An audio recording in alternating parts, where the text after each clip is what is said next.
The air outside the boardroom felt heavier than usual. Marcus stood still, his hands resting calmly at his sides. His tailored navy blue suit fit perfectly. Clean-shaven, eyes steady, posture sharp. He didn't look like someone who had once scrubbed the marble floors beneath his feet. He looked like someone meant to command the room he was about to enter. Inside, voices buzzed, board members whispering, curious about the new CEO. No one knew the name, just that a powerful investor had taken majority control. The announcement was minutes away. At the head of the table sat Mr. Langford, still smug, still loud, still the same man who had once looked Marcus in the eye and laughed. That laugh, Marcus remembered it like it was yesterday. The sound of it bounced in his head like a cruel echo. Back then, he had been just a janitor, a name on a badge, a shadow in the hall. He'd said something innocent, naive, even. Just a dream. And Langford had laughed in his face. Not just laughed, mocked. In front of others. Like Marcus wasn't even human. The door opened. Heads turned. And in walked Marcus. The room fell silent. Langford's eyes locked onto him, widening with disbelief. Marcus gave a slight nod and walked to the front. "Good morning," he said calmly. "I'm Marcus Dorsey, the new CEO." A long pause. No one moved. Then, from the far end of the table, someone whispered, "Wait, isn't that the janitor?" Langford sat frozen. Marcus smiled. He remembered every laugh, every word, every night he spent chasing the dream no one believed in. Now, they would all hear how he got there, and how everything changed. Flashback begins. Marcus Dorsey was the kind of man people rarely noticed. He worked nights as the janitor in a large corporate building, quiet, polite, and careful not to get in anyone's way. His hands were often covered in cleaning gloves, his clothes a simple uniform. His face was calm, his eyes steady, but behind them was a fire few could see. Every evening, while others left tired or went home, Marcus stayed behind. He moved through empty hallways, wiping floors, emptying trash bins, making sure everything was clean for the next day. It wasn't glamorous work. No one stopped to say hello, and if they did, it was usually a quick, distracted nod. Most people ignored Marcus. Some whispered jokes when they thought he couldn't hear. They joked about a janitor wanting to be anything more than that. The higher-ups treated him like part of the furniture, always there but invisible. Then there was Mr. Langford. Langford was the boss, loud, confident, and full of himself. He wore expensive suits, spoke with authority, and never missed a chance to remind everyone where he stood. When Marcus dared to ask a question or make a suggestion, even something small, Langford dismissed him with a scoff or a quick joke. One night Marcus was cleaning the break room when Langford walked in. He caught Marcus reading a worn business magazine during a break. The moment was small, but it stuck. "What's a janitor like you doing with a magazine like that?" Langford laughed, loud enough for others to hear. "You should stick to your mop and bucket." Marcus didn't answer. He just looked up, calm but firm. "One day I'll run a company like this." The room fell silent. Then came the laughter. Not just from Langford, but from the people around him. Marcus felt the sting, but he didn't let it break him. Inside, his dream was bigger than their laughter. He wanted more than a job cleaning floors. He wanted a chance to prove himself, to show that where you start doesn't have to decide where you end. And so every night, while the building slept, Marcus dreamed and planned. Marcus wasn't just a janitor who cleaned floors. He was a man hungry to learn. Every break he took, every quiet moment he found, he filled with books. Not just any books, but thick business textbooks. He wanted to understand how companies worked, how money moved, how leaders made decisions. One night, while wiping down tables in the empty conference room, Marcus sat quietly in the corner, flipping through the pages of a worn book about corporate strategy. The words were tough, the concepts complex, but he was determined. He underlined passages, scribbled notes in the margins. To anyone watching it might have seemed strange, but to Marcus, it was hope. That's when Mr. Langford walked in. Langford's eyes caught the book immediately. He laughed, a loud, sharp laugh that cut through the silence. "What's a janitor like you doing with books like that?" he sneered, his voice carrying down the hallway. "Planning to clean up the company too?" The laughter followed, echoing from the offices nearby. Langford didn't just mock Marcus, he made a show of it. "You should leave the big thinking to the big guys." Marcus looked up, steady and calm, his voice quiet but clear. "One day I'll run a company like this." The room filled with laughter again, louder this time, almost mocking. The sound echoed in his mind long after they left. Langford's laughter was more than just a joke. It was a challenge, a warning, a reminder of where Marcus belonged at the bottom. But Marcus didn't see it that way. He saw it as fuel, a reason to work harder, to learn more, to never give up.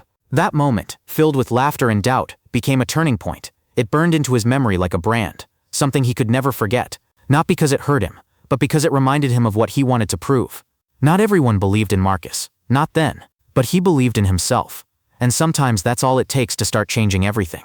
After that night in the conference room, Marcus made a promise to himself. He would never stop learning, no matter what, no matter how long it took. He knew he couldn't quit his job as a janitor right away. It paid the bills. But during every break, every spare moment, he found a way to study. He started with library books, business strategy, finance, leadership. He spent hours reading and taking notes, often returning the books late because he just couldn't put them down. When the internet became more accessible, Marcus found online courses. He took classes on accounting, marketing, and even public speaking. Podcasts became his companions during long cleaning shifts. Experts, entrepreneurs, and educators filled his ears with knowledge. Night school was the hardest. After long shifts cleaning the building, Marcus would drive across town to attend evening classes. He was exhausted but determined. Money was tight. Marcus saved every penny he could. No fancy dinners, no expensive clothes, just discipline and focus. Over time he learned more than just theory. He learned how to invest, how to spot opportunity, how to manage risk. There were setbacks. A small business he bought failed quickly. He lost money. Friends told him to quit dreaming. Even Marcus doubted himself for a moment. But he never gave up. Each failure taught him something new, lessons that no book could teach. He tried again, and again. Slowly, he built a small consulting firm. It started with a few clients, local businesses that trusted him because of his honesty and hard work. His reputation grew quietly but steadily. Still, during the day, Marcus kept working as a janitor. No one in the office suspected that the quiet man mopping floors was the same one signing contracts and making deals on the side. He was careful, private, patient. He knew success didn't come overnight. It came with time, effort, and a will stronger than fear. Years passed. While others celebrated their quick wins, Marcus celebrated his slow progress. He wasn't just chasing money. He was chasing respect for himself, for his dreams. Every night after finishing his janitor duties, he'd look at the same corporate building he worked in, thinking, one day this would be his, and no one would laugh. Because Marcus was no longer just a janitor with a dream. He was a man quietly changing his destiny. Years passed. The world around Marcus kept changing, but one thing stayed the same. Mr. Langford was still the boss of the very company Marcus had once cleaned. But this time, things were different. Rumors started to spread. The company was struggling. Sales were falling. The products once popular now seemed outdated. New competitors were stealing market share. Langford's leadership, once seen as confident and strong, was now questioned by investors and employees alike. Marcus heard the news through old contacts, people he'd quietly met over the years while growing his consulting firm. They whispered about board meetings filled with tension, about decisions made too late or ignored completely, about money slipping through cracks no one wanted to admit. Marcus didn't feel anger or revenge. He didn't want to see Langford fail just to laugh at him. Instead, he saw something else, a chance to grow, to prove that hard work and patience could turn things around. Using the resources his firm had built over the years, Marcus began to quietly buy shares of the company on the stock market. No one knew who was behind the purchases. His name never appeared publicly. Piece by piece, his firm gathered enough shares to become a major stakeholder. Months later, Marcus held more than half the company's stock. He was the majority owner, but he kept his identity hidden. He still worked nights as a janitor, walking the same halls as before, unnoticed and unrecognized. To the outside world, he was just Marcus, the quiet man who cleaned floors. But behind the scenes, he was planning his next move. He had waited years for this moment, not for revenge, not for applause, but to build something better, to lead, to show that dreams don't die just because someone laughed at them. And soon, everyone, including Langford, would have to face the man they once mocked. Marcus was ready. The time had come to step into the light and change everything. The day of the big board meeting arrived. The room was filled with tension.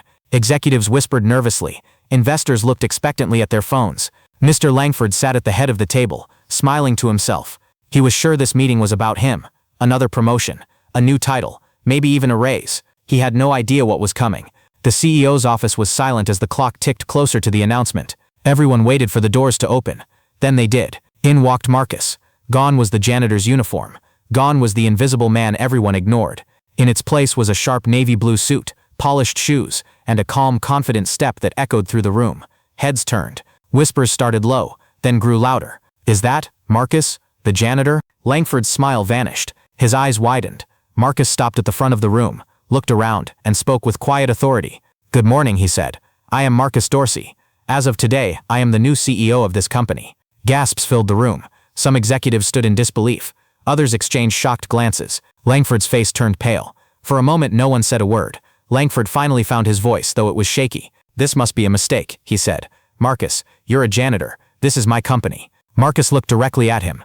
"I was a janitor. Now I am the majority stakeholder, and the person in charge. The room grew silent again. Marcus wasn't angry. He wasn't boasting. He was simply stating facts. Langford tried to recover, but the shock was clear. He had laughed at Marcus years ago, never imagining this moment would come. Now Marcus was standing there, proof that dreams don't die because of laughter. The meeting continued, but the mood had changed. The people who once ignored Marcus now looked at him with respect, even awe. Langford sat quietly, stunned, his confidence shaken. Marcus took his place at the head of the table, ready to lead. The company had a new future, and Marcus was going to build it, starting today. After the stunned silence settled in the room, Mr. Langford finally found his voice. His tone was sharp, defensive. "You don't belong here," he said, eyes narrowing. "You're a janitor. This is a place for leaders, not floor cleaners." His words echoed in the room, heavy with disbelief and arrogance. Marcus met his gaze calmly. "I was a janitor," he replied steadily, "and you were a boss." Langford scoffed, clearly trying to regain control. "And you're still just a janitor in my eyes. You don't have the experience, the respect, the right." Marcus leaned forward, his voice unwavering.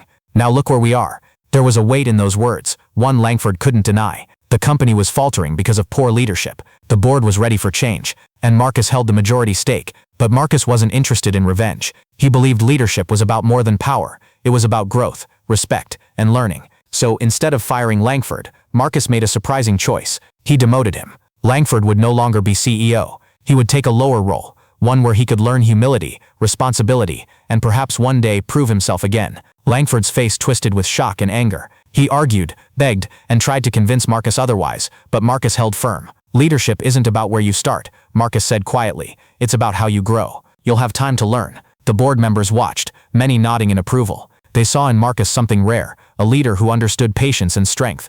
Langford left the room that day changed, stripped of his title, but not of the chance to become better. Marcus stayed, ready to rebuild the company, not with pride or bitterness, but with vision and humility. The janitor who once dreamed quietly in the shadows had become the leader who walked confidently into the light. And the lesson was clear. True power isn't in holding on to a title, it's in knowing when to step back and grow. Marcus sat in his new office, the city skyline stretching out before him. The room was quiet, filled only with the soft hum of distant traffic and the faint rustle of papers on his desk. He looked out the window and thought back. He remembered the long nights spent cleaning empty halls, the quiet footsteps echoing in the darkness. He remembered the sneers and laughter, especially Langford's mocking voice telling him he'd never amount to anything. He remembered the hunger to learn, to grow, to prove that he was more than a janitor. He thought about the countless books he read, the online courses he took, the sacrifices he made, missing family events, working double shifts, pushing through exhaustion. None of it was easy, and yet here he was. But Marcus didn't feel proud because he was rich or because he had a fancy title.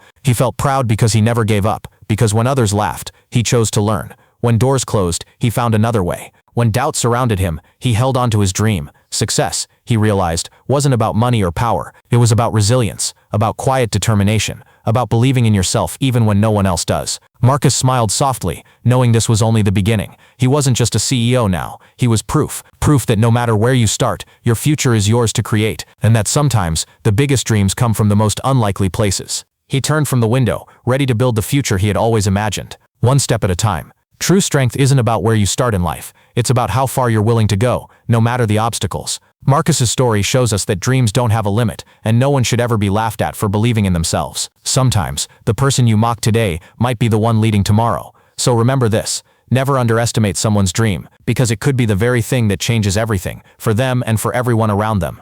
Now, we want to hear from you. Have you ever been underestimated, told you couldn't do something, faced doubts and laughter when you dared to dream? What did you do about it? Share your story in the comments below. Your experience might inspire someone else to keep going, because every dream matters, every voice deserves to be heard, and every journey, no matter how small it seems, can lead to something great. Thank you for listening. If this story moved you, please like, comment, and subscribe. And don't forget to share it with someone who needs a little encouragement today. If this story moved you, please like, comment, and subscribe. Your support means the world to us and helps keep these powerful stories alive. And if you know someone chasing a dream that others said was impossible, share this video with them. Sometimes, all it takes is a little encouragement to keep going. Thank you for being part of this journey with us. Stay inspired, stay strong, and never stop believing in yourself.